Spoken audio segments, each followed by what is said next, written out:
Então vamos lá, a primeira pergunta. O Roberto disse: boa noite, tem como saber como ser uma incorporação mediúnica se a incorporação é verdadeira? Você sabe... Espera aí, deixa eu ver aqui. Roberto. É que estava um negócio aqui em cima, não dava para ver. Então, Roberto, é o seguinte. Se a pessoa for um artista, e está cheio de artista por aí, ele vai enrolar todo mundo. Ele vai enrolar todo mundo. Ele se faz de caboclo, faz de tudo quanto é coisa, e na verdade não está recebendo nada. Você só consegue se você tiver percepção mediúnica. Aí você vai saber se a pessoa está ou não, né, incorporada. Tá? Essa aí é porque, se a gente falar de incorporação, por isso que eu falei de tipos de mediunidade, nós temos diversos tipos de mediunidade. Mediunidade consciente, que é uma mediunidade normal, que a pessoa faz canalizações, mensagens aí, né, do astral. Então é uma incorporação consciente, quer dizer, as mensagens recebidas são através de uma inspiração por conta da entidade que está se comunicando. Você tem a mediunidade semiconsciente, que é a mediunidade na qual o médium ele fica meio cá, meio lá. Às vezes ele tem uma noção, em determinados momentos ele perde um pouco a noção, ele não tem controle total sobre o seu aparelho, né? E a mediunidade inconsciente, que é raríssima, que o médium não tem controle sobre o seu corpo. Agora, o que existe e que dá margem à dúvida, Roberto, é que existe uma mediunidade chamada mediunidade anímica. Para vocês entenderem o que é mediunidade anímica, vocês imaginem o seguinte: a pessoa está num terreiro de Umbanda, porque a ação dentro de um terreiro de Umbanda, para quem conhece, digamos assim, um ritual bonito, bem feito, tem aquelas músicas, o terreiro de Umbanda tem todo um encanto natural, né? Então, diante dos pontos cantados e tudo mais, a pessoa vê que outros médiuns estão recebendo, inclusive o pai de santo, né, o chefe espiritual, está recebendo uma entidade. O desejo da pessoa receber é tão grande, mas na verdade ela não tem uma entidade ali, né, naquele momento, que ela entra em contato com o subconsciente dela. Porque nós temos assim, o consciente e o subconsciente, eles são como duas ilhas. Então, quando a gente forma uma ponte, um elo de ligação entre os dois, a gente cria aquilo que a gente chama no ocultismo de personalidade mágica, que é o caso da pessoa que está incorporada.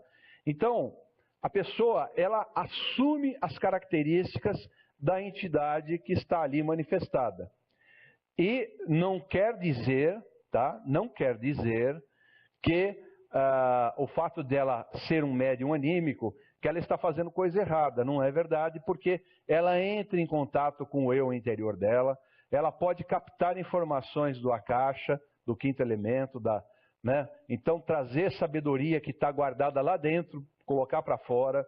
Então, não quer dizer que a pessoa não esteja realmente fazendo um trabalho mediúnico. O médium anímico em grande parte dos casos, acho que 80% dos médiums são anímicos, 10 a 15% dos médiums, 15% dos médiums são semiconscientes e 5% dos médiums que existem são totalmente inconscientes. Esse número assusta. E tem um detalhe: se o médium é inconsciente, com o tempo de evolução dele, ele vai se tornando consciente. Por quê?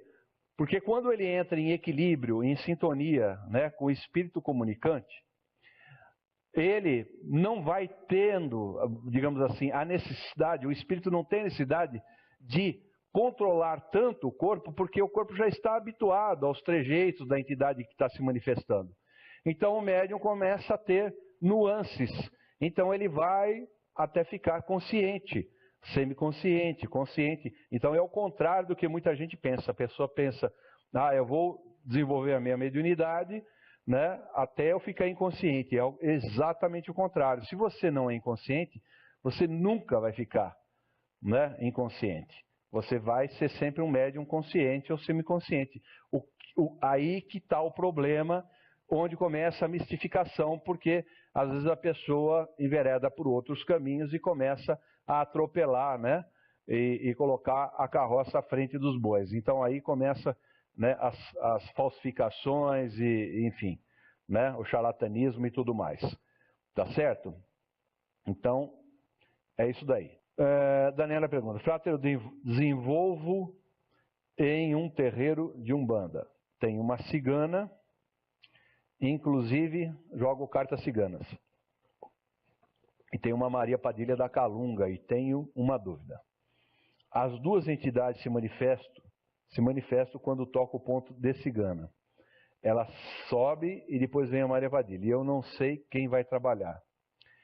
E como vou saber se sou anímica? Se as minhas entidades são mesmo que estão se manifestando? Ô Daniela, as entidades, quando você não é médium anímico, você sabe porque você já viu suas entidades. Você já sonhou com elas, elas já vieram falar com você na sua cabeça, já conversaram com você, vêm à noite, te dá orientação, dá palpite, entendeu?